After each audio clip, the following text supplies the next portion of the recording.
Alô, alô, camaradas! Hurra! Bom dia, boa tarde, boa noite. Não interessa a hora que você verá. Importante é que estamos nas ondas para mais uma transmissão do canal Guerra Patriótica. Convido essa turma mais que boa, mais melhor de bom, a cravar o gostei aí para a gente poder avançar. Esse professor que vos fala está com uma gripe gigantesca e febre. Eu estou com essa cara aqui de ontem, que eu estava ali só um pouquinho deitado para ver se dava uma melhorada, para vir aqui meter bronco. Tomei aqui um bando de remédio, deu uma melhoradinha de leve, então vamos meter bronca. E você me ajuda aí.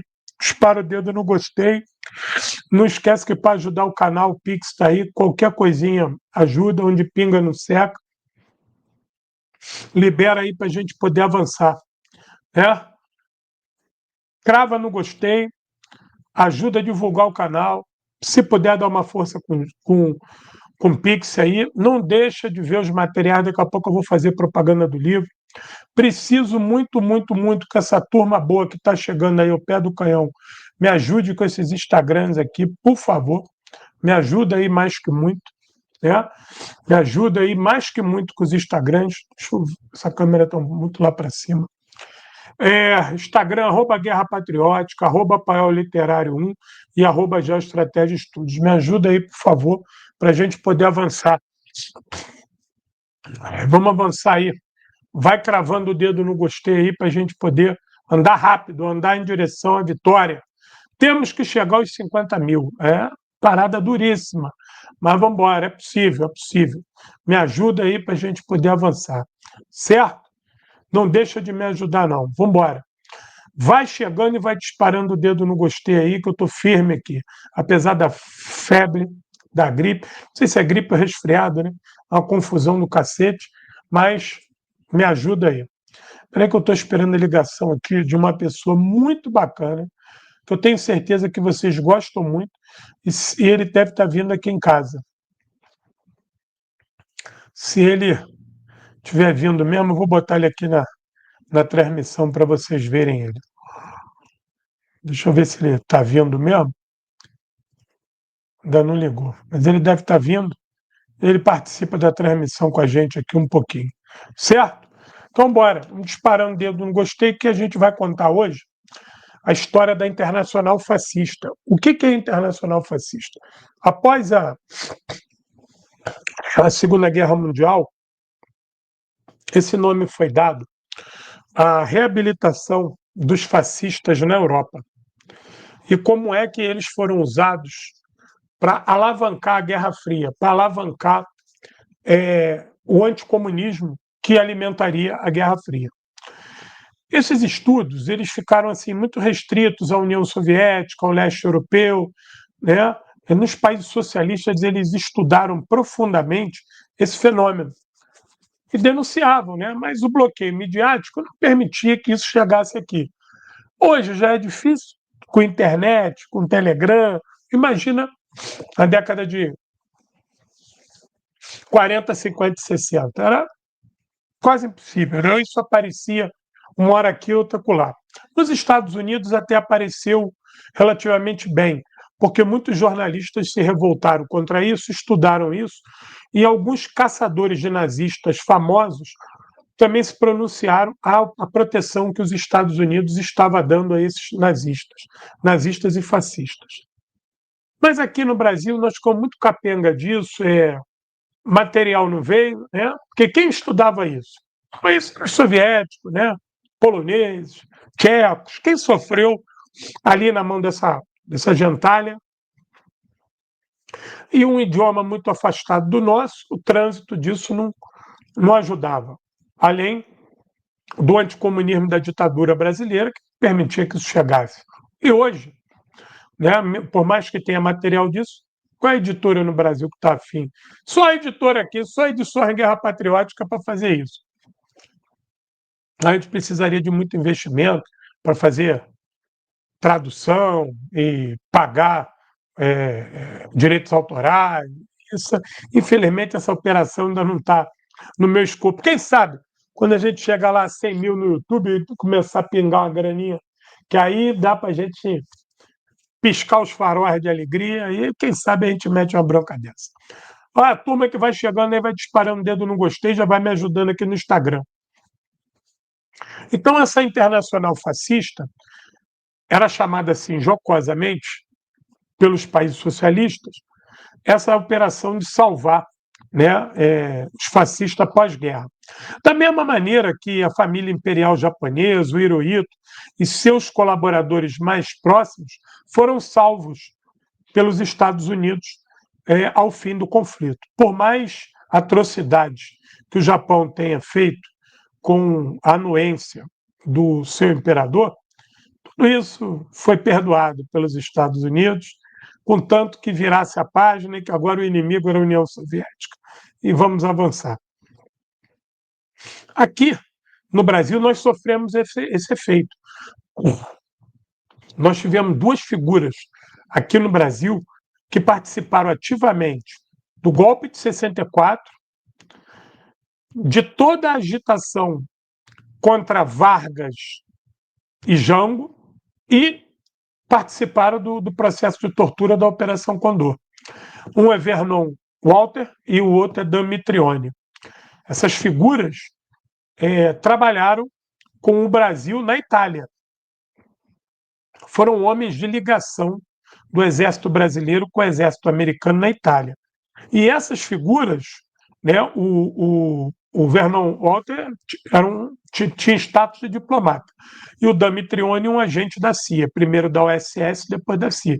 O Dan Mitrione, ele aparece naquele filme Estado de Sítio, que mostra os Tupamar executando um torturador conhecido. Era ele saiu do Brasil para ensinar tortura no Uruguai. Aqui era a base deles. Falavam português perfeitamente, adoravam caipirinha, eram mais brasileiros do que qualquer outro brasileiro.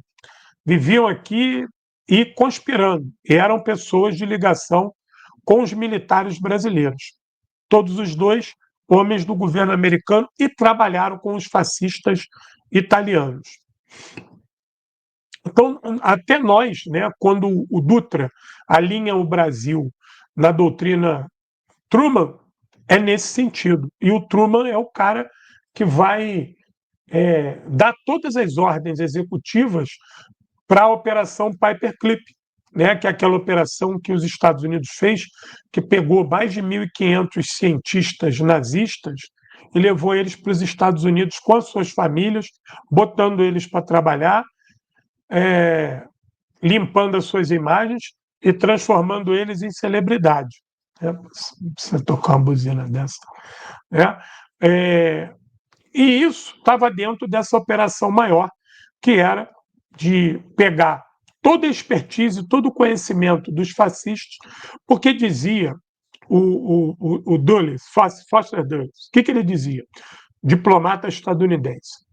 Ele era um anticomunista ferrenho. Ele foi um cara que sempre se opôs os Estados Unidos a entrar na guerra contra a Alemanha. Ele é um cara que esteve no Brasil também, muito próximo da diplomacia brasileira também. Ele era um cara que tinha muito respeito no primeiro momento por Vargas, depois ele entendia que tinha que derrubar o Vargas. O Foster dele, a todo momento, dizia que os Estados Unidos tinha que ter entrado em luta com os nazistas, ao lado dos nazistas contra os comunistas.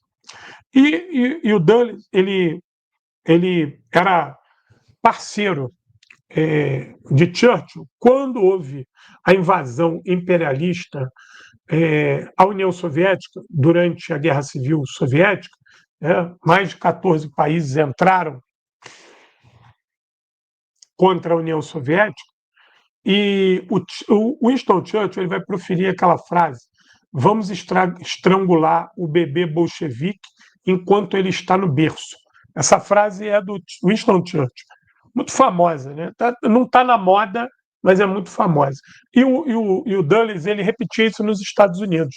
Nós temos que fazer o que Churchill nos ensina: estrangular o bebê bolchevique enquanto ele está no berço, se remetendo àquele período lá da Guerra Civil, de 19 a 23, né? Na verdade, de 18 a 23. Tem bibliografia que fala que acabou em 21. Mentira, foi de 18 a 20, até 23 o Exército Vermelho ainda lutava contra contra exércitos inimigos e resquícios de exército branco no seu território. Já com menos intensidade que 21, claro.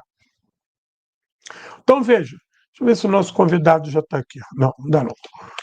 Então, eu achei o texto, né? É difícil, é muito difícil achar um texto em português para tratar desse assunto, mas eu consegui achar um texto em espanhol. E como é que eu sei dessa história? Eu sei dessa história por fragmentos. Vários livros que eu tenho aqui soviéticos narram isso de forma fragmentada, ou citando ou narrando fragmentos. E depois eu fui seguindo essa pesquisa pela internet e pegando mais fragmentos e me deparei com vários livros, mas alguns em alemão, outros em russo, é, alguns em inglês, antigos, que não são editados mais, né? Tem reportagens de vários jornalistas estadunidenses, mas aí estão em jornais, em tabloides, né? Então, eu não consegui uma obra de proa para falar para vocês, olha, esse assunto está todo aqui nesse livro. Não, isso deve estar em obras soviéticas, mas que eu não tive acesso por não saber o nome. Mas eu vou deixar esse texto aqui, que esse texto ele é bem completo.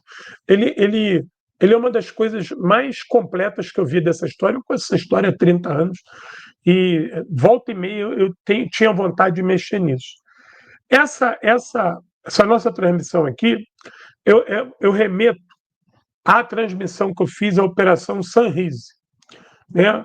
Que é um momento. Quem não assistiu, eu fiz aqui a Operação Sunrise. Assistam Sunrise, né? Na verdade, em inglês. Vejam essa Amanhecer, não é isso? Operação Amanhecer, ou Aurora. Não, é Amanhecer, Amanhecer. Confirma aí. E tem essa transmissão aqui, por favor, vejam. E vejam a minha transmissão também, a origem do fascismo no Brasil. Perdão, a chegada da CIA ao Brasil. Eu tenho duas aqui para vocês verem que vai casar com isso aqui. Operação Sunrise e a chegada da CIA ao Brasil. Vejam, depois que terminar aqui, vão atrás disso, está aqui no meu canal, vejam, que é muito interessante, tem muitas informações, inclusive tem bibliografia para a turma depois ver de filme, de série, de livro, e para a gente poder andar. Bom, todos sabem que a Guerra Fria começa quando a União Soviética inicia o seu avanço para fora das suas fronteiras.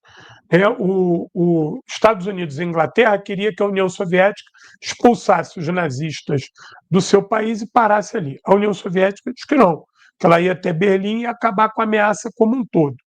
E isso já foi minando as relações com os aliados. Os aliados nunca gostaram disso, principalmente a Inglaterra.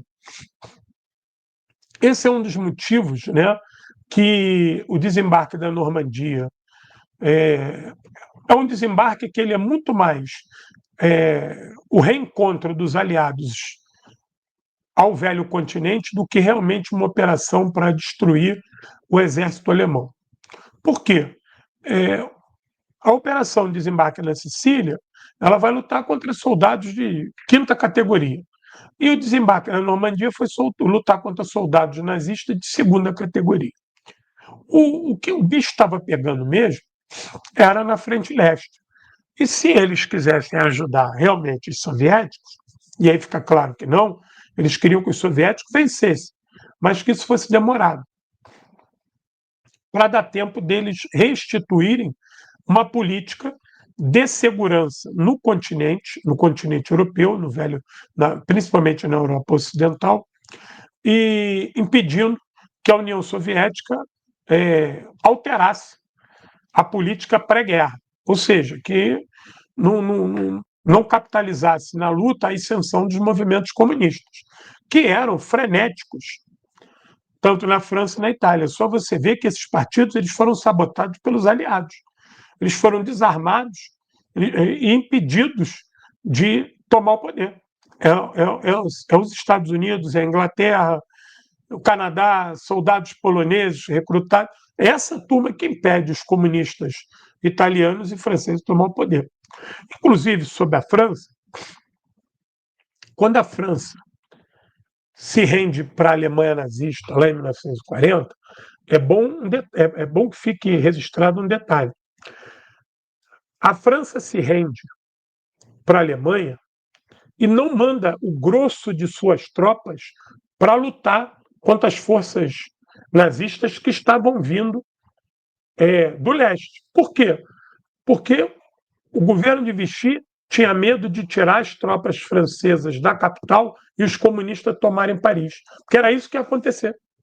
Isso é um detalhe importante, né? Eles preferiram perder para os nazistas do que perder para os comunistas. E o governo de Vichy, os colaboradores franceses, eles nunca declararam guerra contra os Estados Unidos e a França. Nunca. Nunca houve uma declaração formal de guerra. Nunca houve. O governo de Vichy ficou ali, nesse limbo militar, servindo aos fascistas, e caso uma vitória nazista, esse governo de Vichy seria abraçado por Inglaterra e Estados Unidos sem o menor problema. O problema eram os comunistas, os maquis, os comunistas, como na Itália eram as Brigadas Vermelhas, né, os rebeldes do CNI, essa turma que não podia. E vou começar nesse texto aqui, só para vocês verem a origem da coisa, né? Eu vou botar o nome dos canalhas aqui, ó. Os arquitetos da Internacional Fascista. Eu leio e comento, e depois eu ponho aqui o texto para a turma seguir avançando. Quando os Estados Unidos entraram na Segunda Guerra Mundial, o futuro chefe da CIA, Allen Dulles, lamentou que seu país estivesse lutando contra o inimigo errado. Os nazistas, como ele explicou, eram cristãos arianos pró-capitalistas, enquanto o verdadeiro inimigo era o comunismo ateu e seu anticapitalismo absoluto. Afinal, os Estados Unidos haviam participado, fazia apenas 20 anos, de uma intervenção militar maciça na União Soviética, quando 14 países capitalistas procuraram, nas palavras de Winston Churchill, estrangular o bebê bolchevique em seu berço, vencer a União Soviética. Dulles é o homem desse momento. Compreende que essa luta continuava de pé. Assim como muitos dos seus colegas no governo dos Estados Unidos, que mais tarde se tornariam celebridades da Guerra Fria, entendiam que o inimigo a ser batido era a União Soviética e não a Alemanha nazista. Michael Parenti argumentou de forma convincente: aqueles que lutavam contra o comunismo desde o início eram seus amigos. O Parenti se torna também um político estadunidense. Perto do final da Segunda Guerra Mundial, o general Karl Wolff, deixa eu pegar aqui a foto do Karl Wolff para vocês verem. Agora a coisa toma aqueles rumos de absurdo. Deixa eu pegar aqui a minha pastinha de trabalho. Cadê a minha pastinha aqui? Peraí. Agora é aquelas coisas de ficção científica que tu fala assim, pô, isso é mentira. Será que isso é verdade? Será que ele fez isso? Agora a coisa entra hoje está aqui, ó. A figurinha aqui de Karl Wolff. Seria o Carlos Lobo, né, em português. Olha ele, o Karl Wolff. Veja aonde que ele posa para a foto. Ele posa para a fotografia à frente de um campo de concentração. Olha aí, ó. Olha aí. Gente, olha aí, vai arrebentando o dedo no gostei, por favor.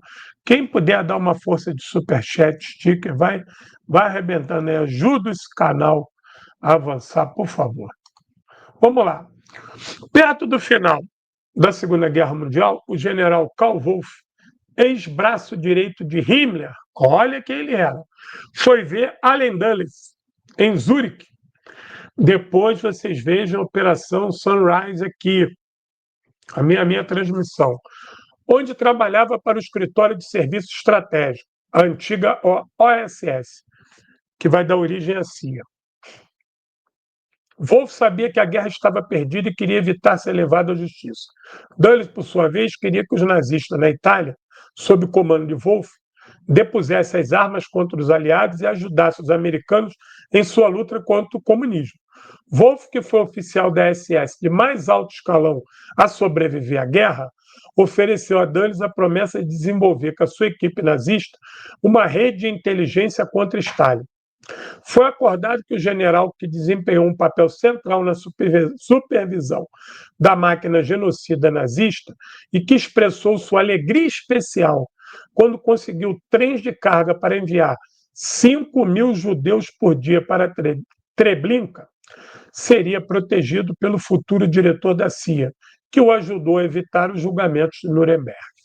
Treblinka, para quem não sabe, é um famoso e terrível campo de concentração, campo de extermínio, né, que fazia parte aquele conjunto, né, Birkenau, Treblinka, Auschwitz. Deixa eu ver se o nosso convidado ilustre me mandou mensagem aqui que está vindo. Ainda não. Deixa eu ver se ele me ligou, também ainda não. Está vindo aí. Então, a principal patente da OSS da SS sobreviver à guerra foi alguém apadrinhado pelo diretor da CIA. Vai vendo o nível da coisa aí. Wolff estava longe de ser o único oficial nazista sênior protegido e reabilitado pela OSS/CIA. O caso de Reinhard Glenher, ele é particularmente revelador. Este general do Terceiro Reich estava encarregado da Fremdheerost, serviço de inteligência nazista dirigido contra os soviéticos, ou seja, que era o setor de espionagem lá na frente leste. Após a guerra, ele foi recrutado pela OSS e se reuniu com todos os principais arquitetos do Estado de Segurança Nacional do pós-guerra. Além de Dulles, William Donovan, Frank Wisner e o próprio presidente Truman. Ele foi então nomeado para chefiar o primeiro serviço de inteligência alemão do pós-guerra e passou a empregar muitos dos seus colaboradores nazistas. Isso recebeu o nome de Organização Gehlen. Organização Gehlen, como era conhecida, se tornaria o núcleo do serviço de inteligência alemão que daria origem à OTAN. Olha só. Não está claro quantos criminosos de guerra esse nazista condecorado contratou, mas Erich Lichtenwald, que é um desses jornalistas estadunidenses que investigou essa história, estima que cerca de 4.000 nazistas foram integrados à rede supervisionada pela agência de espionagem dos Estados Unidos, junto com a agência recém-criada agência alemã, que operou em territórios na Ucrânia e na Polônia. Olha, com o financiamento anual de $500 bilhão da CIA, nos primeiros anos após a guerra, Gehlen e seus homens foram capazes de agir impunemente. Ivanik Denoy explicou essa mudança com notável clareza, também um repórter que investigou isso. É difícil entender que, já em 1945, o exército americano e os serviços de inteligência recrutaram inescrupulosamente ex-criminosos nazistas. No entanto, a equação era muito simples na época. Os Estados Unidos tinham acabado de derrotar os nazistas com a ajuda dos soviéticos. De agora em diante, eles planejavam derrotar os soviéticos com a ajuda dos nazistas. Vou botar aqui a fotinha do Gehlen para vocês verem o cara que vai dar origem, esse oficial nazista que está aqui, né, um cara que era chefe de inteligência do governo nazista, do governo alemão no leste, dentro da União Soviética, é esse cara que vai fundar, vai ser o berço de fundação da OTAN. São os seus serviços de espionagem, de segurança, de contra-informação na recém-criada Alemanha Federal é que vai dar início cabedal militar da OTAN. Olha aí a carinha dele aí. Aí ele está fardadinho de nazista. A situação era semelhante na Itália, porque o acordo de Dulles com Wolff fazia parte de um empreendimento maior, chamado Operação Amanhecer. Olha ela aí! que mobilizou nazistas e fascistas para acabar com a Segunda Guerra Mundial na Itália e iniciar a Terceira Guerra Mundial em todo o mundo. Dulles trabalhou lado a lado com o futuro diretor da contra-espionagem da agência, James Angleton, que estava então estacionado na Itália, servindo como chefe da OSS, ou seja, era o homem da espionagem estadunidense dentro da Itália no período da guerra. Esses dois homens que se tornariam dois grandes atores políticos poderosos do século XX demonstraram que eram capazes, com essa estreita colaboração, de ampliar os serviços de inteligência americano na Europa com a ajuda dos nazistas. Angleton, por sua vez, recrutou o fascista para acabar com a guerra na Itália, a fim de minimizar o poder dos comunistas. Valério Borghese, também jornalista, foi um dos seus principais contatos. Não, perdão, esse é o fascista lá, o assessor do Mussolini. O repórter italiano vai aparecer mais à frente. A fim de minimizar o poder dos comunistas, Valério Borghese, deixa eu botar a cara do Valério Borghese aqui, para vocês verem quem é a fera. Daqueles fascista italiano, daqueles que andava de camisa preta e fazendo saudação. Baba-ovo, puxa-saco do Mussolini, garoto de recado, gente da pior espécie. Vou pegar aqui uma fotinha dele aqui. Mas só tem... Peraí que tem que dar um print aqui que eu vou botar aqui no peito. Vocês verem a carinha desse salafrário. Carinha do pilantra. Peraí. Em italiano, a gente falaria o seguinte: tutti buona gente. Aqui. Vamos ver a carinha do safado aqui.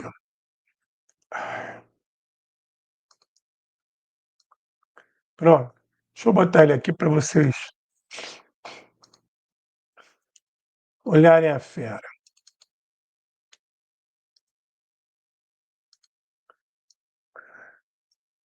Então, Valério Borghese. Olha aqui o Valério Borghese aqui, ó. Deixa eu tirar aqui o Reinhard e vamos botar o Borghese. O Borghese está aqui, ó. Olha o Borghese aí.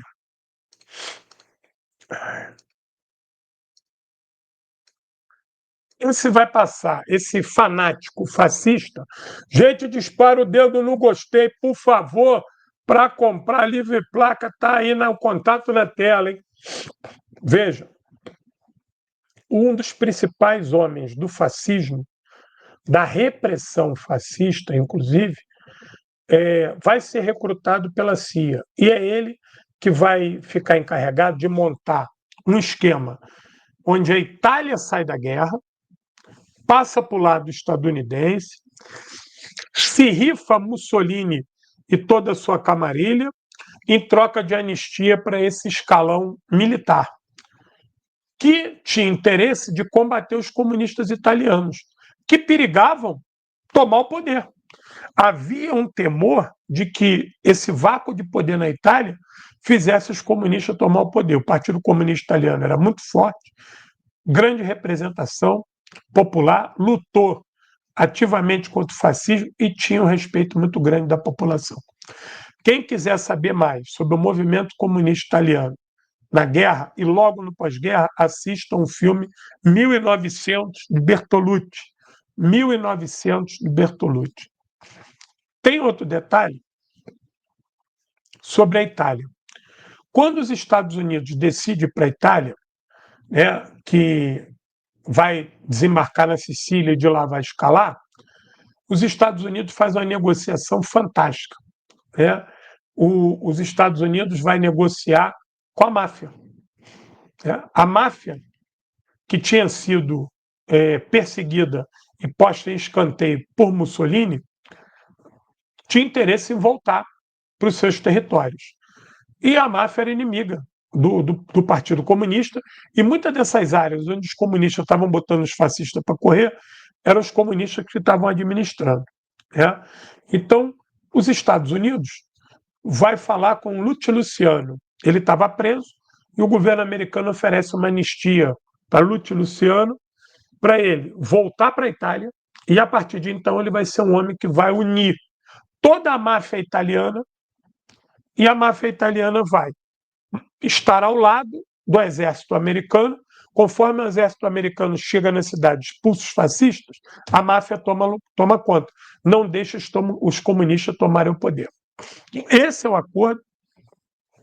O Lúcio Luciano cumpriu o acordo, ele nunca mais voltou aos Estados Unidos, mas se tornou um dos maiores chefes mafiosos da Itália, né? E aquela constituição daquela máfia em Nova York, tal, aqueles caras todos lá, todo mundo retoma ao poder a partir de Lúcio Luciano, porque a maioria deles estava preso também na Itália, nos Estados Unidos. E eles saem da cadeia e retomam lentamente o seu poderio ali no submundo dos Estados Unidos, e agora com áreas de empresário, que é a turma que vai criar Vegas, com cassino, aquela porra toda aí.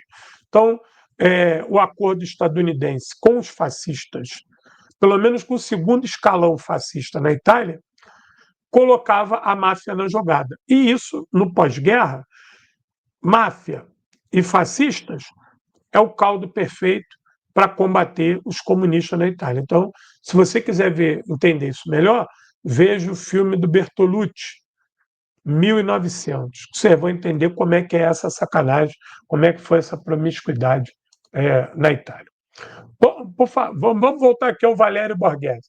Foi um dos seus principais contatos, foi um dos principais contatos da CIA, porque esse fascista, a linha dura do regime Mussolini, estava pronto para servir os americanos na luta anticomunista e se tornou uma das figuras internacionais do fascismo no pós-guerra mais conhecido.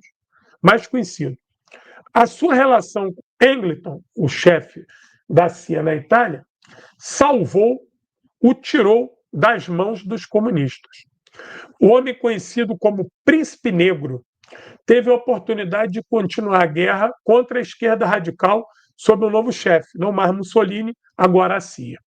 Assim que a guerra acabou, altos funcionários da inteligência dos Estados Unidos, incluindo Dulles, Wichner e Karmeloff, trabalharam para garantir que a desnazificação fosse limitada a apenas um escopo. De acordo com Frederick Carper, que é o jornalista que estudou isso, esse que eu confundi lá com o nome de cima, quem foi excluído da desnazificação?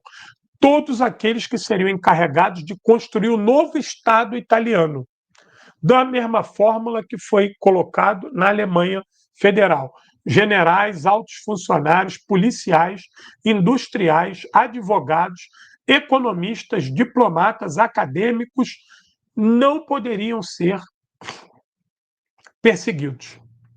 Somente o primeiro escalão de fanáticos, as figuras ou do partido fascista ou do partido nazista. As figuras ligadas, figuras folclóricas, militantes, gente histriônica, fanáticos, isso aí. Agora, dentro desse escopo que eu li aqui de cargos e profissões, esses estavam liberados. Inclusive, foram salvos e devolvidos a seus postos. A justiça, o aparato judicial alemão, nunca foi tocado. Foram os mesmos juízes de Hitler. Eles só tiraram a suástica da toga. Nenhum juiz na Alemanha, na Alemanha Ocidental, na Alemanha Federal, era diferente daquele da época de Hitler. Nenhum. O homem encarregado do Plano Marshall na Alemanha, por exemplo, era um ex-conselheiro de Hermann Göring. Era comandante-chefe da Luftwaffe, da Luftwaffe, né, da Força Aérea. Dulles escolheu ele a dedo, como a uma série de outros altos funcionários do Partido Nazista. Eles passaram a integrar imediatamente os escritórios da CIA na Alemanha e na Itália. Receberam a ordem de reconstruir administrativamente os seus estados. O texto aqui fala que a reconstrução da Itália e da Alemanha seguiu o mesmo padrão. Erich Lichtblau, aquele jornalista que eu falei lá a primeira vez, estima que mais de 10 mil nazistas conseguiram emigrar para os Estados Unidos no período pós-guerra. Pelo menos 700 membros e oficiais de alta patente do Partido Nazista conseguiram entrar nos Estados Unidos. Veja bem. No entanto, na década de 30 e 40, refugiados judeus eram barrados, inclusive mandados de volta para a Alemanha. Além de algumas centenas de espiões alemães e milhares de funcionários da SS, a Operação Paperclip, que começou em maio de 45, levou para os Estados Unidos pelo menos 1.600 cientistas nazistas com suas famílias. Este empreendimento visava recuperar as grandes mentes da máquina de guerra nazista e colocar... Peraí, gente, só um minuto, hein? Peraí, só um minuto, só um minuto.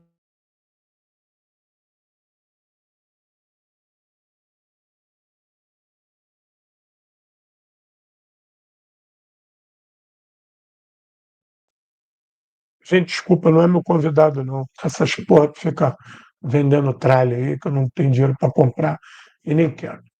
Vamos lá. Parei nos 1.600 cientistas nazistas para os Estados Unidos com a sua família. Este empreendimento visava recuperar as grandes mentes da máquina de guerra nazista e colocar suas pesquisas sobre foguete, avião, arma biológica e química a serviço do governo americano.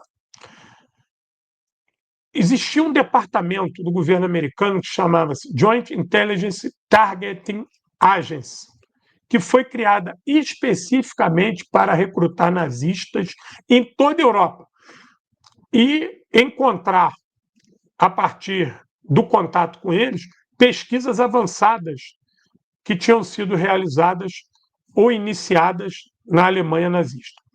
Esses serviços de inteligência colocaram esses cientistas para dar aula nas principais universidades dos Estados Unidos, como Cornell, Yale e a Mint, que é a de Michigan, né? Inclusive, a de Michigan foi um grande berço desses fascistas. Embora o programa excluísse oficialmente os nazistas fervorosos, pelo menos no início, ele de fato permitia a imigração de químicos da IG Farben, que fornecia os gases mortais usados nos extermínios em massa, que são aquelas latas Zico. Cientistas que usavam escravos em campo de concentração, cientistas que fizeram experiências em seres humanos e cientistas que cometeram uma série de crimes contra judeus, né?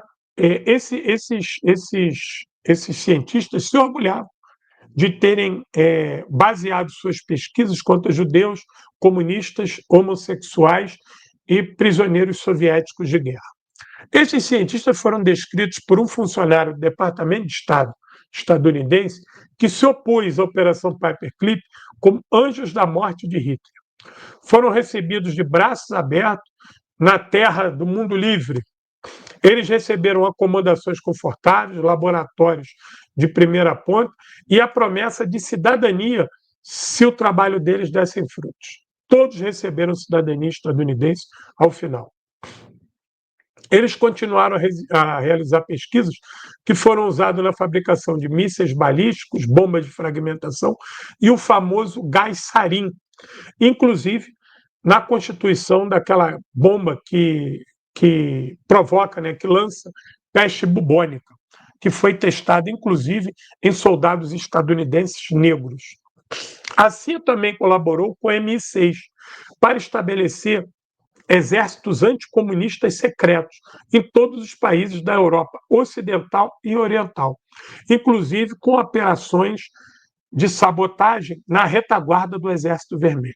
Sob o pretexto de uma possível invasão do Exército Vermelho, a ideia era treinar e equipar rede de soldados ilegais que seriam deixados para trás, que permaneceriam atrás das linhas inimigas, entre parênteses soviéticos, soviético caso os russos se movessem em direção ao oeste. Eles seriam, assim, ativados no território recém-ocupado e encarregados de missões de infiltração, espionagem, sabotagem, propaganda, subversão e combate. CIA e M6 trabalharam com a OTAN e os serviços de inteligência de muitos dos países da Europa Ocidental para construir essa vasta organização subterrânea de inteligência que também foi encarregado de desenvolver grande propaganda anticomunista. Para construir essa vasta organização, foi usado um número enorme de ex-colaboradores nazistas. Para fazer isso, eles recrutaram nazistas, fascistas e todos os tipos de colaboradores na Europa Ocidental e Oriental. O número varia de acordo com o país, mas estima-se que sejam de algumas dezenas. Peraí, gente, peraí, só um minuto, que a coisa aqui é séria, peraí.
Gente, desculpa, é sobre mamãe. A mãe está meio barro, meio tijolo, mas está se recuperando. Vamos embora, vamos avançar aqui, né? Peraí, deixa eu botar aqui.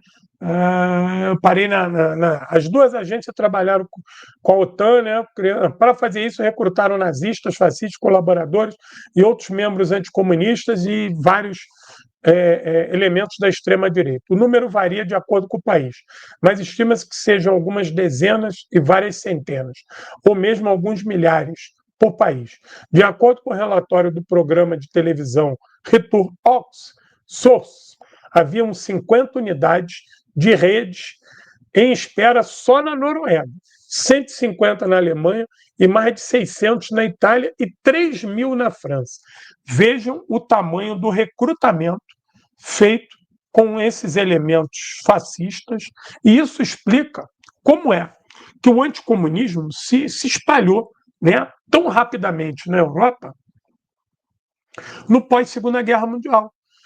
Parece, né, que nesses países, França, Itália, a própria Alemanha Federal, Inglaterra, parece que esses países e que essa população não viu a guerra. Parece que eles não viram quem realmente venceu os nazistas. Quando sai aquela pesquisa recente, que já foi repetida várias vezes, que pergunta aos europeus ocidentais, para você quem ganhou a guerra, e que eles botam lá que foi os Estados Unidos ou a Inglaterra, eles não sabem mesmo, porque a luta da propaganda imperialista para apagar o papel da União Soviética foi muito forte. E era uma luta que seccionava as gerações. Então, a informação bloqueou a geração que viu a guerra e a geração seguinte. Então, você não teve uma corrente de transmissão do papel da União Soviética. Primeiro, o material foi todo destruído, né? Destruído, que eu digo assim, você não conseguia ter circulação de livros e documentos e filmes soviéticos no Ocidente do tamanho que tinha que ser para mostrar isso. No segundo ponto, a propaganda anti e contra era muito maior. E terceiro, que se demonizava a União Soviética, né? A União Soviética do pós-guerra era atacada como sendo tudo de ruim, e, nesse sentido, o que vinha de lá, tudo era péssimo, então a gente não recebe nada, não lê nada, não estuda nada, não visita nada, não vê nada. Isso explica, talvez, né? Isso é uma tese minha, eu já conversei isso com os colegas, eu acho que uma das maiores autoridades que a gente tem nisso é o companheiro professor Luiz Eduardo Mergulhão, professor Francisco Carlos, que estudam essa coisa das democracias populares. No Ocidente, esse eurocomunismo, né, esses partidos comunistas muito ruins, muito tacanhos, muito muquirana, muito mequetrefe, em base a isso. Porque a propaganda anticomunista foi tão forte, tão forte, tão forte, que primeiro eles perderam o contato com o leste. Segundo, que eles querendo mostrar que eram diferentes para a sua população, querendo ter uma penetração na sua população, devem ter tentado criar algo novo. Vamos fazer algo novo. E esse novo é algo completamente desvairado, deslocado da realidade. É impossível que os comunistas franceses, que lutaram tanto contra o fascismo, não tenham conseguido assumir o poder na França, foram afastados. Os comunistas na Itália, né? Em todos os Países Baixos, olha só, ocupados por Hitler, a liderança foram os comunistas na resistência, ou na resistência desarmada ou armada. É inegável o papel dos comunistas em Portugal e na França. É inegável. Mas, mesmo assim, regimes como Mussolini e Franco foram mantidos e apoiados. E faziam parte da OTAN. É até curioso. Você ia ver essa turma aí na aliança. Ao mesmo tempo que você tinha uma França falando em democracia, estava lá abraçado com Franco, com Salazar. Então, essas são as contradições dessa Europa Ocidental. Então, talvez essa máquina brutal que os Estados Unidos tenha criado, junto com o Plano Marshall, na Europa, ela tenha realmente surtido efeito no que tange alienar a população, combater o avanço do comunismo, do movimento comunista, e criar anteparos fascistas a esse avanço do comunismo. Nesse sentido, conforme a gente vai estudando, vai observando e vai vendo a merda que é hoje essa Europa, a gente vai tendo a certeza que esse plano maquinado lá atrás pelo Dulles e todo a máquina imperialista estadunidense, sempre em conluio com os ingleses, foi triunfante. Eles venceram nessa pegada. Não conseguiram vencer no leste. A vitória no leste vai vir anos depois, por outros fatores. Mas no leste eles tentaram criar essa confusão, tentaram arrumar problema na Polônia, na Tchecoslováquia, na Hungria, mas não se deram bem. Lá os soviéticos conseguiram sentar bases e os partidos comunistas não foram cooptados. E não foram cooptados e também o seguinte, nessas regiões as forças aliadas não entraram. Você até teve estadunidense operando na Tchecoslováquia, mas não ficou. Veja a Áustria. Os soviéticos estiveram na Áustria, libertaram a Áustria. Assim que os soviéticos saíram da Áustria, a Áustria se tornou um covil reacionário. Por quê? Porque a Áustria aí já era a Áustria capitalista, a Áustria dos aliados. Muito desses nazistas que tinham ligação com a Áustria e que viviam na Áustria, além estou falando dos nazistas alemães que foram para a Áustria, né, permaneceram também intocáveis. Isso que a gente fala da Itália e da Alemanha serve para a Áustria também. É que a Áustria é um país pequeno, não é tão significativo, mas lá também se manteve essa estrutura nazista que nós. Gente, desculpa. Resfriado. É braba. Resfriado brabo. Voltemos aqui à nossa internacional fascista, né? Esses militantes treinados seriam então mobilizados para cometer ou coordenar ataques terroristas contra a população civil, que seriam então atribuídos aos comunistas para justificar uma forte repressão e imposição da lei, inclusive o recebimento de apoio externo. De acordo com dados oficiais da Itália, onde essa estratégia de tensão foi particularmente intensa, houve 14.591 atos de violência política motivados pela extrema-direita entre 1969 e 1987, matando 491 pessoas e ferindo 1.181. Veja, e a imprensa gosta de dizer que as brigadas vermelhas é que eram violentas. Olha aí, Vincenzo Vice-Guerra, membro do grupo de extrema-direita Ordine Nuovo e autor do atentado perto de Peteano, em 1972, explicou que os fascistas à Vanguardia Nazionale, como o Ordine Nuovo, estavam sendo mobilizados em batalhas como parte de uma estratégia anticomunista originada não com as organizações desviadas das instituições do poder, mas do próprio Estado, ou seja, não eram organizações paralelas, eram organizações de dentro do Estado, especificamente no âmbito das relações estatais dentro da Aliança Atlântica. Olha aí, OTAN. Uma comissão parlamentar italiana que realizou uma investigação sobre os exércitos que foram deixados para trás na Itália, esses exércitos subterrâneos fascistas, chegou à seguinte conclusão em 2000. Esses massacres, essas bombas, esses ataques, essas explosões, essas ações militares foram organizadas, promovidas e apoiadas por homens dentro das estruturas estatais italianas, como foi descoberto mais recentemente por homens ligados à estrutura de inteligência dos Estados Unidos que trabalhavam dentro do governo italiano. Olha aí. O Estado de Segurança Interno dos Estados Unidos, perdão, o Estado de Segurança italiano estava completamente dominado pelos Estados Unidos. Agentes estadunidenses trabalhavam na reconstrução dos governos italiano, alemão, até a lista aqui, austríaco, belga, francês. Em todos esses países receberam membros da elite de inteligência estadunidense.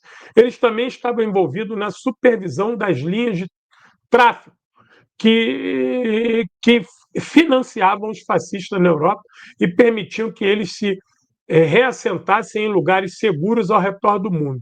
O tráfico de drogas foi usado como instrumento financeiro. Olha aí a máfia, olha o que eu falei da máfia, olha onde é que entra a máfia aí. E aí você vai ter a instituição de máfias na França, né? A máfia da Córcega e por aí vai. O caso Klaus Bab é um entre milhares. Klaus Bab é o açougueiro de Lyon. Mas diz muito sobre o funcionamento interno desse processo. Conhecido na França como o açougueiro de Lyon, ele foi chefe do escritório da Gestapo por 2 anos, incluindo a época em que Himmler deu a ordem para deportar pelo menos 22 mil judeus franceses. Este especialista em táticas de interrogatório aprimoradas, entre parênteses, tortura, né? Conhecido por torturar até a morte o coordenador da resistência francesa, Jean Moulin, organizou o primeiro cerco à União Geral dos Judeus na França em fevereiro de 43 e o massacre de 41 crianças refugiadas judias em Zeu, em abril de 44. Antes de chegar a Lyon, ele liderou esquadrões da morte que mataram mais de 1 milhão de pessoas na frente oriental. De acordo com Alexandre Koukenbach e Geoffrey Sinclair, estudiosos do assunto, mesmo depois da guerra, homens como esses continuavam servindo a máquina estatal. A lista de criminosos do Terceiro Reich, em especial os que serviam à SS, eram procurados para servir como membros de contra-inteligência dos Estados Unidos e dos governos aliados. Klaus Bab foi contratado para ajudar a construir exércitos de permanência recrutando outros nazistas para o serviço de espionagem de inteligência francesa, nas regiões controladas pelos Estados Unidos, França, Alemanha e Itália, em especial, esses agrupamentos funcionaram recebendo ordens diretas de Washington. Tem uma parte aqui grande que eu não vou ler, que fala da atuação da França, né, com técnicas avançadas de tortura, que é a escola francesa. Depois vocês procurem aqui, eu tenho uma transmissão sobre a escola francesa e tem um documentário sobre a escola francesa. Procure esse nome, documentário Escola Francesa, para vocês verem como é que o exército francês aprendeu essas técnicas de tortura com esses membros nazistas, que depois vão ser instrutores dos serviços de inteligência da França associada à OTAN. Quando a França soube o que estava acontecendo, exigiu a extradição de Barbie. John McCloy, o alto comissariado dos Estados Unidos na Alemanha, recusou, alegando que as alegações eram baseadas em rumores. No entanto, no final mostrou-se muito claro. Simbolicamente, manter um açougueiro como Barbie na Europa não era bom para a reputação dos estadunidenses. Ele então foi enviado para a América Latina em 51, onde pôde continuar sua ilustre carreira. Klaus Barbie apoiou o golpe na Bolívia, do Hugo Banzer. Depois você lê sobre isso. E ele trabalhou com o Klaus Barbie também, radicado na Bolívia, trabalhou para as forças de segurança da ditadura militar do René Barrientos, era o presidente na época que o Che Guevara estava lá na Bolívia, que o Che Guevara foi capturado e morto. E para o Ministério do Interior e para o setor de contra-inteligência do Exército Boliviano, depois na ditadura do Hugo Banzer. Ele trabalha com o René Barrientos e com o Hugo Banzer. Antes de participar ativamente do golpe e de organizar o tráfico de cocaína na Bolívia, em 1980, quando, enfim, se tornou diretor das Forças de Segurança na Bolívia, na época do general Meza. Ao longo de sua carreira, ele manteve relações estreitas com seus salvadores nos Estados Unidos, dentro dos aparatos de segurança. Desempenhou um papel central na Operação Condor, o projeto de contra-insurgência que reuniu a ditadura latino-americana com o apoio dos Estados Unidos, para esmagar violentamente qualquer tentativa de levante revolucionário. Ele também ajudou a desenvolver o império das drogas na Bolívia, incluindo a organização de gangues e narcomercenários que ele chamou de os Noivos da Morte, e cujos uniformes se assemelhavam aos da SS. Ele viajou livremente nas décadas de 60 e 70, visitando os Estados Unidos por várias vezes, por pelo menos 7 vezes, e provavelmente por mais de 7 vezes oficialmente, e uma centena de outras vezes de maneira clandestina. Participou da caçada e da organização para matar Ernesto Che Guevara, em estreita ligação com a CIA. O mesmo padrão básico de integração fascista na guerra global contra o comunismo é facilmente identificável no Japão, cujo sistema de governo, antes e durante a guerra, foi descrito por Herbert Bix como fascismo do sistema imperador. Tess Morris Suzuki demonstrou de forma convincente a continuidade dos serviços de inteligência, detalhando como o Estado de Segurança Nacional dos Estados Unidos supervisionou e administrou a organização CAP, essa rede de inteligência privada, assim como a organização Berlin, estava repleta de ex-membros proeminentes dos serviços militares de inteligência do Japão, incluindo o chefe da inteligência do Exército Imperial, Arizui Seizo, que compartilhava com seu companheiro americano, Charles William Gopp, uma profunda admiração por Mussolini. Tu vê, o chefe de segurança estadunidense do Japão era fã de Mussolini. E o japonês também. As forças de ocupação dos Estados Unidos também cultivaram relações estreitas com altos funcionários da comunidade de inteligência civil japonesa durante a guerra, principalmente Ogata Taketora, esse notável fascista japonês se notorializou no pré-guerra e no pós-guerra por ações mirabolantes. O estudioso Mori Suzuki e outros estudiosos japoneses sobre o assunto fizeram questão de promover um estudo profundo, mapeando como é que essas figuras ligadas ao militarismo japonês, que tiveram notoriedade no ataque a Pearl Harbor, sobreviveram a isso e foram absorvidos pelo governo americano para atuar no pós-guerra. Foram importantes no conceito, no contexto da Operação Colombo. A operação estadunidense, tem live minha aqui sobre a Operação Colombo, para vocês entenderem como é que os Estados Unidos operou no Sudeste Asiático para combater o avanço do movimento comunista.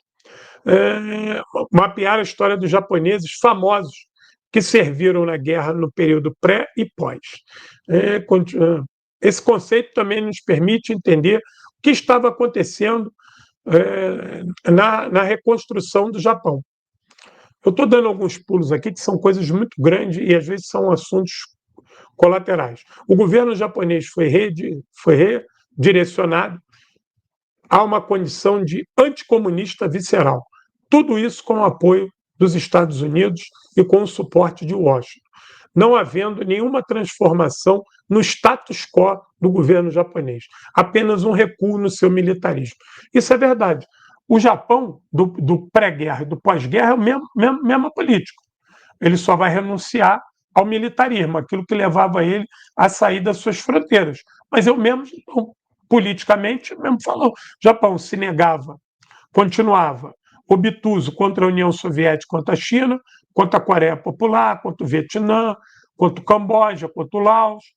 O Japão, até hoje, se recusa a reconhecer o massacre que fez no Japão, até hoje demanda terras dentro da União Soviética, até hoje se mostra extremamente reacionário na região, é parceiro dos Estados Unidos na ideia de criar uma OTAN do Pacífico, ultimamente passou a se rearmar, né? Então, não mudou nada. O Japão, logo do pós-guerra, é a mesma merda. Eu convido vocês a verem o filme Hirohito. É muito bom. Filme Hirohito. Convido vocês a assistir. Bom, deixa eu voltar aqui. Onde é que eu parei aqui? Por uma questão de coincidência, basta citar o caso do notável homem conhecido como Diabo de Chova, porque seu governo brutal em Manchukuo foi um dos dirigentes do Império Japonês em Manchukuo, a colônia japonesa no nordeste da China. Nobusuke Kishi, grande admirador da Alemanha nazista, foi nomeado ministro das munições pelo primeiro-ministro Deng Tojo em 41, a fim de preparar o Japão para uma guerra total contra os Estados Unidos. E foi ele quem assinou a declaração oficial de guerra contra os Estados Unidos. Depois de cumprir uma breve pena de prisão como criminoso de guerra, na era do pós-guerra, ele foi reabilitado pela CIA, junto com o seu companheiro de cela, o chefão do crime organizado, Yoshio Kadami. Kishi, com o apoio generoso e financeiro dos Estados Unidos, assumiu o controle do Partido Liberal, transformou em um clube da direita de ex-líderes do Japão Imperial e se tornou primeiro-ministro japonês. O dinheiro da CIA fluiu por pelo menos 15 anos sob 4 presidentes estadunidenses, escreve Tan Wenner. E a jornalista também que se juntou àqueles japoneses jornalistas que eu citei no início para fazer a pesquisa. E ajudou a consolidar o governo do Partido Único, né, um governo de Partido Único no Japão durante toda a Guerra Fria. Os Serviços de Segurança Nacional dos Estados Unidos também estabeleceram uma rede educacional global para treinar combatentes pró-capitalistas, às vezes sob a liderança de nazistas e fascistas experientes, nas técnicas testadas e comprovadas de repressão e tortura durante a ocupação do leste europeu, na União Soviética, bem como propaganda e guerra psicológica. A famosa Escola das Américas, criada em 46 com o objetivo explícito de treinar uma nova geração de guerreiros anticomunistas em todo o mundo, segundo alguns, essa escola tem distinção de ter educado o maior número de ditadores da história mundial. Seja qual for o caso, faz parte de uma rede institucional muito maior. Vale a pena mencionar, por exemplo, as contribuições educacionais do Programa de Segurança Pública por cerca de 20 anos, 25 anos, escreve o ex-oficial da CIA, John Stocking. A CIA, ela treinou, organizou e preparou policiais e paramilitares para todo mundo em técnicas de controle populacional, repressão e tortura. Essas escolas foram estabelecidas nos Estados Unidos, Panamá e Ásia, nas quais dezenas de milhares foram formados. E muitos dos oficiais formadores eram ex-agentes do Terceiro Reich. Olha aí. O fascismo se globaliza sob a cobertura liberal. O imperialismo estadunidense desempenhou assim, um papel central na construção de uma internacional fascista, protegendo militantes de direita e alistando-os na Terceira Guerra Mundial contra o comunismo. Um rótulo elástico estendido a qualquer orientação política que entrasse em conflito com os interesses da classe dominante. Essa expansão internacional dos modos fascistas, que foi levado a muitos governos, se proliferou dos campos de concentração para as mesas dos liberais. Campanhas terroristas, tortura, guerra suja, regimes ditatoriais, grupos subterrâneos e redes com crime organizado no mundo todo foram estabelecidos com o apoio da CIA. Os exemplos poderiam ser listados ad eterno, mas vou reduzir o interesse espaço comum, invocar o testemunho de Vitor Marquesi, que foi um alto funcionário da CIA de 55 a 69. Estávamos apoiando todas as oligarquias ditatoriais, indiferentes que existiam no Terceiro Mundo, desde que prometessem de alguma forma manter o status quo, que, é claro, seria benéfico para os interesses geopolíticos, interesses militares e interesses de grandes empresas dos Estados Unidos. Bastava lutar contra o comunismo. O histórico da política externa dos Estados Unidos desde a Segunda Guerra Mundial é provavelmente a melhor medida da sua contribuição única para a internacionalização do fascismo, sob a bandeira da democracia e da liberdade, de acordo com William Blanco, estudioso estadunidense. Ele se... olha os dados, né? O governo estadunidense esforçou para derrubar mais de 50 governos estrangeiros, interferiu diretamente em mais de 30 países, tentou assassinar mais de 50 líderes estrangeiros, bombardeou mais de 30 países e tentou suprimir movimentos populares e nacionalistas em mais de 20 países. A Associação para Dissidentes Responsáveis, eu nem sabia que tinha essa associação, composta por 14 ex-oficiais da CIA, estimou que sua agência foi responsável pela morte de pelo menos 6 milhões de pessoas em 3 mil grandes operações e 10 mil operações menores, entre 47 e 87. Olha o tamanho desse número. Estes são assassinatos diretos e não contabilizado morte prematura. Não, esses são assassinatos diretos. Então, os números não contabilizam morte prematura sob o sistema mundial capitalista apoiado pelos fascistas devido ao encarceramento em massa, tortura, desnutrição, falta de água potável, exploração, opressão, degradação social, doenças, destruição do meio ambiente e lançamento de guerras químicas. Em 2017, de acordo com a ONU, 6,3 milhões de crianças e adolescentes morreram de causas evitáveis ligadas à desigualdade socioeconômica, à desigualdade socioeconômica, destruição do seu meio ambiente, tudo isso com o apoio dos Estados Unidos. Olha que número terrível. Que equivale à morte de uma criança a cada 5 segundos. Nessas áreas de desestabilização e de desagregação social, os Estados Unidos têm interesses primais. Para se estabelecer como hegemonia militar global, o cão de guarda internacional do capitalismo, o governo dos Estados Unidos, contaram com a ajuda de um número significativo de nazistas e fascistas, que integraram sua rede global de repressão, incluindo os 1.600 nazistas trazidos para os Estados Unidos para trabalhar com cientistas. Os Estados Unidos, através da Operação Paperclip e os cerca de 4 mil integrados à organização Guerrilha, as dezenas, mesmo centenas de milhares, foram integrados a vários regimes no pós-guerra, ou melhor, são agentes do transguerra, transicionaram em várias guerras, né? E fortaleceram o movimento fascista em vários países do mundo. A América Latina e Europa receberam centenas desses agentes disfarçados como figuras secretas. A OTAN foi uma organização estabelecida diretamente com o know-how dos nazistas. Essa rede mundial de assassinos anticomunistas experientes também tem sido usada para treinar exércitos de terroristas no mundo todo, desenvolvendo guerras sujas, golpes e desestabilização. Gabriel Rockhill é um filósofo, crítico cultural e ativista franco-americano. Ele foi diretor e fundador do Workshop de Teoria Crítica e professor de filosofia da Villanova University. Seu livro inclui Contra a História do Presente, interrogações intempestivas sobre globalização, tecnologia democrática, intervenções no pensamento contemporâneo, porrada de livro aqui, né? É um pensador e um crítico radical do papel dos Estados Unidos nas relações internacionais. Bom, eu vou botar o texto aí para a turma ver. Como eu falei para vocês, isso era uma coisa que eu conhecia. Deixa eu botar aqui, estou botando aí como banner. Ó. Deixa eu botar aqui. Ó, vai aparecer como banner. Essa coisa da internacional fascista aparecia para mim fragmentos, eu falei isso no início do vídeo.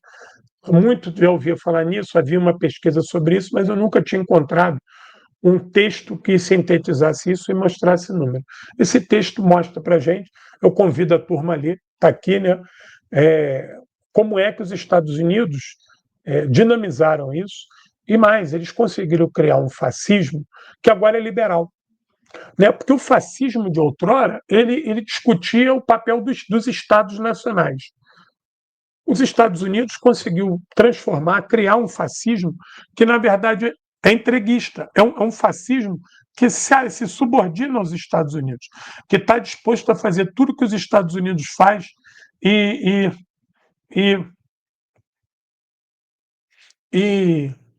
trair os seus países. Né? Havia uma diferença desse fascismo na década de 40 com a questão do Estado Nacional, mas isso eles conseguiram acabar com isso. Hoje, tem pesquisadores que falam da ditadura liberal. Quando você vê os avanços das políticas anticomunistas na Europa, dentro do bloco europeu, né, da União Europeia, e a maneira belicosa como esses europeus dirigem a Europa, já se fala em ditadura europeia, uma ditadura burguesa, uma ditadura econômica, mas uma ditadura liberal, pelo seu rancor e pelo seu timbre anticomunista, são todos eles. Vê, Macron anticomunista, Merkel, Stein, Kajakal, todos esses, Mark Rutte, todos os principais líderes europeus, não é que eles são só de direita, eles são anticomunistas. Isso tem que ser observado. Porque ele, se fosse só direita liberal, compõe ali, briga aqui. Não, mas essa turma é anticomunista. Para tu ter ideia, o Merz foi eleito primeiro-ministro alemão. O primeiro discurso dele é: estamos aqui para combater essa esquerda. O fascismo crescendo na Alemanha e ele estava preocupado em combater a esquerda. A esquerda na Alemanha apoiou ele para evitar um governo da extrema-direita. E é o primeiro discurso que ele faz. Entendeu? Então, a Europa, que foi um grande laboratório dos Estados Unidos nesse sentido, como o texto revela, esses frutos dessa política de introjetar o fascismo de volta na Europa, mas um fascismo entreguista, vendilhão, extremamente violento e reacionário contra os comunistas, mas entreguista, frouxo e vendilhão para os Estados Unidos, está aí. É só ver como esses políticos aí da União Europeia vão lá beijar a mão do Trump, são humilhados pelo Trump, mas falam alto com a Rússia. Vão lá, beijam a mão do Marco Rubio, se sujeitam àquela figura besta, ignorante, mas quer falar mal com o Lukashenko na Belarus. Ao mesmo tempo que estão preocupados com os Zelensky, ignoram a Palestina. Então, essa geração de políticos, esses políticos europeus, eles têm de 40 a 60 anos. Né? Qual foi a formação deles? Qual foi o berço deles? A Guerra Fria. São todos filhotes da Guerra Fria. São todos filhotes de uma Europa reacionária. De uma Europa que viu aquele eurocomunismo bundalelê não dar em porra nenhuma, né? Uma Europa que entra num processo de degradação socioeconômico, então essa turma é ressentida, essa turma tem raiva, aí culpa os comunistas, culpa o Papai Noel, culpa os imigrantes, culpa negro, culpa todo mundo. E não conseguem ver que o abraço que eles deram ao neoliberalismo é que está levando a Europa a essa sua crise. E mais, é uma Europa que não tem uma estratégia de crescimento que não seja a expansão da OTAN e a ideia de destruição da Rússia. Ou então, de algum momento, um enfrentamento com a China. Então, isso é extremamente ruim, né? Esses anos de vacilação e bobeira da Europa estão dando esses frutos aí podres aí. Me chama a atenção essas últimas safras de políticos ingleses e franceses. É de um nível baixíssimo. Então, o nível baixo político não me assusta, porque sempre foi isso. Mas são intelectualmente medíocres. São pessoas que mal conseguem fazer um discurso. O discurso desses caras são chavões, clichês, todos eles reacionários. Tu pegar o discurso do Macron, do Ster e do Mendes e tirar a imagem, tu não sabe quem é quem, só pelo idioma, mas se mandar traduzir para o português, tu não sabe quem falou aquela bobagem. Essa Kaja Kallas agora, né, que é a líder da União Europeia, ela deu uma declaração que essa história de que China e Rússia venceram a guerra, que é uma bobagem, que isso é uma novidade para ela, que ela não sabia. E quem fala isso não estudou história. Ou seja, essa mulher é a líder da União Europeia, rapaz. Uma mulher relativamente nova. Não é uma reaça velha que vem lá de trás com o rancor da União Soviética. Como é que uma mulher dessa dá uma declaração absurda dessa, contrariando a realidade numa escala altíssima? Isso tem um impacto, porque isso alimenta os fascistas europeus, né? Alimenta a direita europeia, ela se nutre dessa tolice e, obviamente, joga a história no lixo, falsifica a história para poder dinamitar mesmo. Né?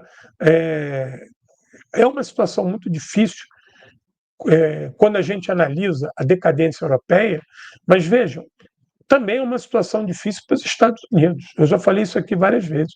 Os Estados Unidos, que chega ao ponto de eleger um Donald Trump, né, é que o sistema político estadunidense apodreceu. E esse apodrecimento a gente tem que acreditar aos liberais também, a esse partido democrata de merda que passa longe de democracia. É um partido extremamente reacionário. Tem hora que tu não sabe a diferença dele, tirando as pautas identitárias, e detalhe, vou ressaltar, pautas identitárias sem povo e o máximo pela direita possível. É a única bandeira que você distingue os democratas dos republicanos. Isso na área da cosmética, né? Isso na área ali do bunda lelê, porque no vamos ver é difícil tu saber quem é quem. Agora, os Estados Unidos vai pagar um preço caro por uma figura abjeta como o Trump. O Trump ele vem desmontando, destruindo o Estado estadunidense como a gente conhecia. Ele vem fatiando esse deep state de maneira a, digamos assim, não é que os Estados Unidos, veja, o Trump está encurralando o sistema político tradicional estadunidense. Né? Ele se tornou um opositor, ele venceu a eleição e agora ele está encurralando. Quando ele diz que vai mandar tropa para os estados, vai mandar prender prefeito, ou seja, a tal da liberdade de expressão acabou. Eu vi agora que ele quer criminalizar o movimento antifascista. Né? Então, isso são coisas que, para quem dizia que era a terra da liberdade, é uma coisa absurda. Como essa máquina de caçar imigrantes no meio da rua. Isso é absurdo, cara. Parece que época de escravo, saia correndo, caçava o cara ali. As imagens que a gente vê dos Estados Unidos é quando o ICE para as pessoas, só para o carro, sai correndo. No outro dia, um imigrante atropelou um policial para tentar fugir, foi metralhado. É desespero, cara. Entendeu? As pessoas estão andando com documento escondido, evitam falar o seu idioma na rua para não serem reconhecidos. Entendeu? Se você for a Miami, se você for a Orlando, o que mais tu escuta é espanhol e português. As placas são até em espanhol. Como é que tu vai perseguir isso de uma hora para a noite? Como é que você vai acabar com isso? Quem construiu essas regiões do sul dos Estados Unidos ou foram os escravos ou foram os latinos? Como é que de repente você vai passar uma borracha em cima disso, trancando e deportando em massa? Eu vi que há uma reclamação muito grande dos produtores chineses, perdão, dos produtores estadunidenses, porque a China está parando de comprar soja estadunidense. Então, como é que vai ser isso, cara? Como é que. E o Trump toca um foda-se para isso, ele não quer nem saber o ônus disso. O caos que isso gera, o ônus que isso gera, quem vai ficar desempregado, quem não vai ter o que comer, isso para ele não importa. O fascismo tem isso, né? Foda-se o desdobramento disso, que se vire aí, o importante é tocar o MAGA, o projeto reacionário. Então, uma relação direta de toda essa ação que eu narrei aqui da Internacional Fascista, que está aqui o texto para vocês lerem, no mundo, né? Aonde que isso se desdobrou? Se desdobrou nos Estados Unidos com uma figura abjeta como Trump e essa tríade de ignorantes na Europa, né? De Ster, Merz e Macron, e assessorados por Kaja Karla e Marco Rutte. Eu estava vendo no outro dia aqui, a poderosa Estônia vai passar mais 2 anos cavando trincheira na fronteira com a Rússia. 2 anos. Eles vão levar 2 anos para cavar 40 quilômetros de trincheira para se defender da Rússia. É trincheira antitanque. Pergunto a vocês, em época de Orixinique, de mísseis, aqui que a Estônia é um país desse tamanho, é capaz da Guarda Municipal do Rio de Janeiro chegar lá, tomar aquilo na bolacha, está cavando trincheira, cara. Isso é completamente ridículo, isso. Essa trincheira nem se usa mais. Até parece que a Rússia trincheira antitanque vai deter os tanques russos, que a engenharia vai lá e constrói plataformas, basta um topol. Eu estava vendo aqui a estatística, um topol, um míssil topol russo, acaba com toda a Estônia. Um único topol. E para que tu está mandando soldado da Estônia? Meia dúzia de soldado, cara, cavando trincheira em redor da Rússia. Loucura é essa? Entendeu? Se isso não alimenta o fascismo, é claro que isso alimenta. Aí a Rússia que é autoritária, a Rússia, sabe, é uma coisa doentia. A gente vê a Europa arrumando para se tornar realmente uma ditadura liberal, né? Uma ditadura dos liberais, não é uma ditadura liberal, perdão, uma ditadura dos liberais, e os Estados Unidos se fascistizando de cabo a rabo. E veja, quando você pega na política externa Trump e Biden, qual é a diferença? Trump e Obama, pontual. Trump e Clinton, entendeu? A coisa é tão séria com Trump que o Bush filho não apoia o Trump. E eles são republicanos, hein? Inclusive, essa coisa de criar o MAGA, né? Isso era o MAGA é uma palavra de ordem copiada do Reagan, lá na campanha do Reagan nos anos 80. E copiou isso do Reagan, né? Que é o Reagan fazendo os Estados Unidos grande novamente. Isso é um efeito psicológico de dizer que agora está tudo ruim e que vai retornar a um passado brilhoso.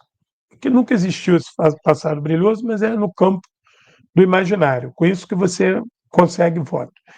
E aí eles pegaram esse slogan do Reagan e usaram na campanha do Trump em 16, que foi a primeira, né? E agora turbinaram isso, por quê? Porque existiam divisões dentro do Partido Republicano que não queriam o Trump. Por exemplo, essa turma ligada ao Bush Filho, né, não queria, são inimigos do Trump, não votam com o Trump, têm dificuldade de se relacionar com o Trump. Então o Trump entendeu que ele precisava crescer para fora do partido, ele precisava criar um movimento. E criou esse tal de MAGA, essa coisa abjeta, essa coisa ridícula, nojenta, cheio de fascista, filha da puta, e esses idiotas brasileiros aqui, bolsominion, pendurados com esses bonés aqui também, né? Então, isso é a internacional fascista. O que antes, né, foi o deslocamento de soldados, ex-soldados nazistas, para criar operações encobertas, físicas e psicológicas nas várias sociedades do mundo, esse arcabouço agora se dá pela rede social. Mas o ambiente foi criado. Né? Esse ambiente foi criado. Aqui, ó, quem criou esse ambiente aqui no Brasil e na América do Sul? Aqui, ó, Dan Mitrione. Esse cara era agente da CIA, foi homem de ligação da FEB lá na Itália e veio para o Brasil ensinar tortura. Esse homem era homem de ligação depois com os fascistas italianos. Esse homem estava torturando aqui no Uruguai e foi morto pelos Tupamaros. A turma tem que assistir o filme Estado de Sítio aí, entendeu? Essa figura aí, Damitrione, um canalhocrata da pior espécie, Damitrione, foi ajustiçado aqui pelos Tupamaros. Gente, quem puder, dá o gostei logo aí e ajuda com o superchat stick, por favor, hein? A outra figura é esse aqui, ó. O Damitrione falava português bem, e outro é esse aqui, ó. Vernon Walter, aqui, ó. Também foi homem de ligação do Brasil na Itália. E depois ajudou a montar as operações da inteligência italiana lá com os fascistas. Nunca se desligou dos militares brasileiros. Participou de toda a conspiração de 45 a 64. Esse foi um homem que ajudou os golpes no Brasil durante 20 anos. Dizia que amava o Brasil. É essa figura aí. Parte dessa internacional fascista. O golpe de 45 contra o Vargas. Depois o golpe de 54. Depois o movimento para impedir Juscelino de assumir. Depois a tentativa de golpe em 61. Depois o golpe consumado em 64. Essa figura está em todos esses. E tinha status de diplomata. E foi um homem de ligação do Brasil, lá na Itália, com o 5º Exército Americano. Você acha que esse bando de oficial brasileiro que voltou para cá, reacionário pra caralho, já foi daqui para lá com a verve do anticomunismo? Chega lá, convive com os americanos, e é parte desse plano de estabilizar a Itália, uma Itália sem os comunistas, que é melhor consensualizar com os nazistas, com os fascistas, expurgando os comunistas. O Brasil viu isso lá. O Brasil participou disso lá. O Brasil ouviu isso. Os oficiais brasileiros fazem isso. O Dutra vem para cá, ganha a eleição, primeira coisa que o Dutra faz. Primeira coisa que o Dutra faz. Alinhar o Brasil à doutrina Truman e colocar o Partido Comunista Brasileiro na clandestinidade. O Partido Comunista Brasileiro, as relações com a União Soviética tinham sido construídas entre 44 e 45. Em 45, estava tudo normal. O Brasil tinha embaixada da União Soviética, relação de amizade, o Partido Comunista elegeu parlamentares federais, tinha deputado federal, até o Marighella era deputado. Se 45, 47, o Dutra mexe a panela lá junto com o Superior Tribunal Federal, bota os comunistas na clandestinidade, caça o mandato dos comunistas que foram eleitos com voto direto e alinha o Brasil na doutrina Truman. Aí o Brasil passa a ter o seu partido comunista na clandestinidade e as relações com a União Soviética são rompidas. Entendeu? Olha que loucura isso. Aí. Quem foi o pai disso? Essa figura aí, Vernon Walter. Então, essa internacional fascista, ela também se desdobrou para o Brasil. E nós temos esses reflexos. Os Bolsonaro da vida, os amantes da ditadura brasileira, são todos fascistas. A ditadura brasileira foi uma ditadura fascista, entendeu? Uma ditadura de orientação fascista. E nós estamos vendo isso aí no nosso dia a dia no Brasil. Camaradas, estou recuando. Beijo no coração. Obrigado.